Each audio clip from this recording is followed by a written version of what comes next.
Mari kita bicara tentang Iran, sebuah negeri yang menyimpan misteri dan keindahan yang tak terhitung jumlahnya.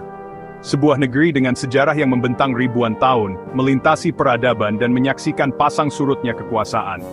Ini bukan hanya sebuah negara, ini adalah lanskap yang luas dan beragam. Ini telah menjadi persimpangan peradaban, tempat bertemunya ide, budaya dan ambisi dari seluruh dunia. Ini adalah tempat lahirnya kekaisaran, yang kekuasaannya pernah membentang di benua-benua. Dan sumber ide-ide yang membentuk dunia, dari matematika dan astronomi hingga seni dan filsafat. Dikenal sebagai Persia, sebuah nama yang bergema dengan kemegahan dan intrik. Ia menghubungkan timur dan barat, menjadi jembatan penting bagi perdagangan dan pertukaran budaya. Menjadikannya pemain kunci dalam perdagangan, diplomasi, dan perebutan kekuasaan yang tak terhitung jumlahnya. Dan budaya kuno, yang warisannya masih dapat kita lihat dan rasakan hingga saat ini. Kekaisaran bangkit dan runtuh di sini, meninggalkan jejak mereka di lanskap dan dalam ingatan kolektif. Tetapi identitas Persia bertahan, beradaptasi, dan berkembang melalui perubahan zaman, memengaruhi segalanya mulai dari seni, dengan keindahan dan kerumitannya yang tak tertandingi, hingga pemerintahan, dengan sistem hukum dan administrasi yang inovatif. Dari Ahameniya, dengan kemegahan Persepolis, hingga zaman keemasan Islam, ketika ilmu pengetahuan dan seni berkembang pesat. Kisah Iran adalah tentang penemuan kembali dan ketahanan, sebuah bukti semangat manusia yang abadi. Warisannya terasa dalam bahasa, yang kaya dan puitis, seni, dengan kehalusan dan simbolismenya yang mendalam, dan rasa bangga nasional yang mendalam, yang mengikat orang-orang Iran bersama-sama. Dan semuanya dimulai jauh sebelum catatan sejarah yang kita kenal. Sebelum Persia, ada bangsa Elam pembangun Susa, dan pencipta budaya yang unik. Mereka bentrok dan bercampur dengan bangsa Mesopotamia, meninggalkan zigurat dan seni yang rumit. Sekitar 1500 SM, suku-suku Indo-Iran, Arya, bermigrasi masuk, berbaur dengan bangsa Elam daripada menghapus mereka. Bangsa Media, salah satu kelompok Arya, menyatukan suku-suku dan menantang kekaisaran, menyiapkan panggung bagi bangsa Persia. Bangkitnya bangsa Media membuka jalan bagi kerabat selatan mereka, bangsa Persia, untuk masuk ke dalam sejarah. Segera seorang bawahan Media akan mengubah dunia selamanya. Hadirlah Koresh Agung, seorang pemimpin yang namanya terukir dalam sejarah. Dia bukan hanya seorang raja, tetapi juga seorang visioner yang mengubah jalannya peradaban. Koresh Agung berhasil menggulingkan bangsa Media dan mendirikan kekaisaran Akhameniyah yang luas, sebuah imperium yang membentang dari India hingga Mesir. Kekaisaran ini menjadi salah satu yang terbesar dan paling berpengaruh di dunia kuno. Bangsa Akhameniyah memerintah dengan toleransi, inovasi, dan organisasi, prinsip-prinsip yang memungkinkan mereka untuk mengelola wilayah yang begitu luas dan beragam dengan efektif. Mereka menghormati budaya dan agama yang berbeda. Mereka membangun jalan yang menghubungkan seluruh kekaisaran, menstandarkan mata uang untuk memfasilitasi perdagangan, dan menginspirasi kekaguman dengan Persepolis, sebuah kota megah yang menjadi simbol kekuatan dan kemegahan Akhameniyah. Bentrokan mereka dengan Yunani menjadi legendaris, sebuah epik pertempuran antara dua kekuatan besar yang membentuk sejarah dunia. Tetapi setelah 2 abad kejayaan, Alexander Agung yang tak terkalahkan menaklukkan mereka, menandai berakhirnya era Akhameniyah. Budaya Persia bertahan, berbaur dengan pemerintahan Yunani, menciptakan paduan unik yang memengaruhi seni, filsafat, dan ilmu pengetahuan. Kemudian, bangsa Parthia, penunggang kuda ahli yang tangguh, merebut kembali Iran, memulihkan kemerdekaan Persia. Mereka memerangi Roma selama berabad-abad, sebuah konflik panjang dan berdarah yang menguji kekuatan kedua kekaisaran. Bangsa Sasaniyah menyusul, menghidupkan kembali identitas Persia dengan semangat baru, menjadikan Zoroastrianisme sebagai agama negara, sebuah keyakinan kuno yang membentuk moral dan etika masyarakat. Mereka menciptakan zaman keemasan seni dan sains, menghasilkan karya-karya indah dan penemuan-penemuan penting yang terus dikagumi hingga saat ini.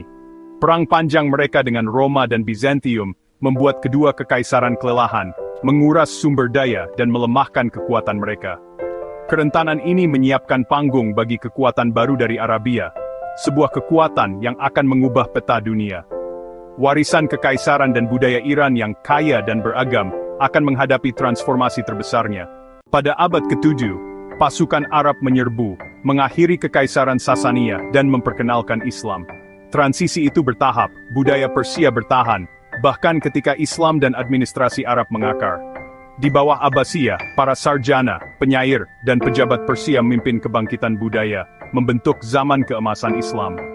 Bahasa dan tradisi Persia berkembang pesat, memengaruhi istana dari Baghdad hingga India. Iran menyerap Islam, tetapi dengan caranya sendiri, memadukan yang lama dan yang baru menjadi masyarakat Persia yang unik. Seni, sastra, dan pemerintahan Persia menjadi model bagi dunia Islam yang lebih luas. Sekali lagi, Iran mengubah penakluk sebanyak ia diubah. Selama berabad-abad, sebagian besar orang Iran adalah Sunni, tetapi Syiah bergejolak di bawah permukaan. Setelah invasi Mongol dan kekacauan politik dinasti Safawiyah bangkit pada abad ke-16. Shah Ismail Tis menyatakan Syiah 12 imam sebagai agama negara mengubah identitas Iran. Pergeseran ini menciptakan keretakan yang dalam dengan tetangga Sunni dan memicu konflik berabad-abad.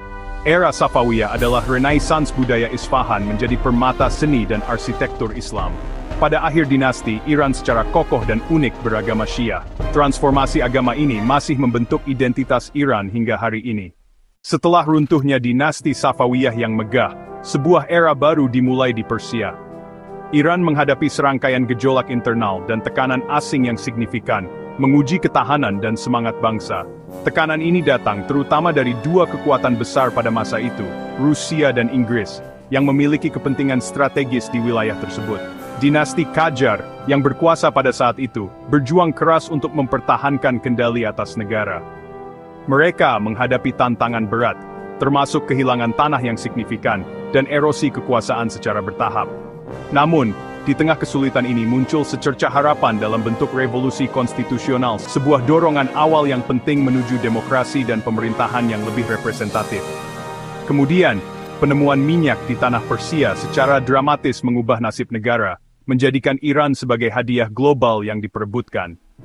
Kekayaan minyak ini memicu gelombang modernisasi yang cepat, tetapi juga mengundang campur tangan asing yang lebih besar dalam urusan internal Iran. Di tengah pergolakan ini, muncul tokoh Reza Shah Pahlavi, pendiri dinasti Pahlavi. Dia berupaya keras untuk memodernisasi Iran melalui serangkaian reformasi yang ambisius.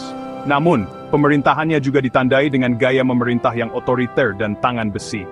Hal ini pada akhirnya menyebabkan kerusuhan dan ketidakpuasan di kalangan masyarakat. Puncak dari ketidakpuasan ini adalah Revolusi Islam tahun 1979, sebuah gerakan revolusioner yang dipimpin oleh Ayatollah Ruhollah Khomeini. Revolusi ini berhasil menggulingkan monarki yang telah berkuasa selama berabad-abad, dan mendirikan Republik Islam Iran, sebuah negara teokratis yang baru. Saat ini, identitas Iran adalah permadani yang kaya dan kompleks, terjalin dari benang-benang kekaisaran kuno yang megah, budaya Persia yang luhur, ajaran Islam Syiah yang mendalam, dan dampak revolusi modern yang transformatif. Kisahnya adalah tentang perjalanan panjang dan berliku, sebuah kisah tentang kelangsungan hidup yang luar biasa, kemampuan adaptasi yang tak tertandingi, dan pengaruh budaya yang abadi yang terus membentuk dunia saat ini. Alhamdulillah Rabbil Alamin.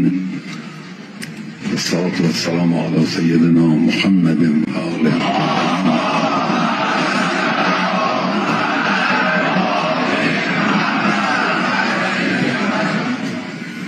مبارزه کن، فرماید جاهد، نمیفرماید قاتل.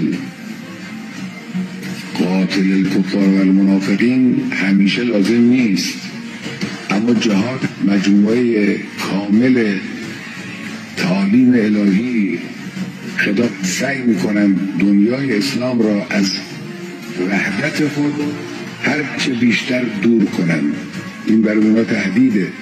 1,5 میلیارد اگر مسلمان ها متحد باشن وضع فلسطین یک جا به دست بوکو حرام و داعش و امثال اینها کشته میشن، یه عده هم در این آتش ها میدمند. شیعه انگلیسی هم مثل سنی همه دولبه یک قیچی هستند. سعیشان این است که مسلمان ها رو به جان هم بیاندازن. این پیام، اما پیام وحدت این است که اینها از این اختلافات عبور بکنن، در کنار هم قرار بگیرن، با هم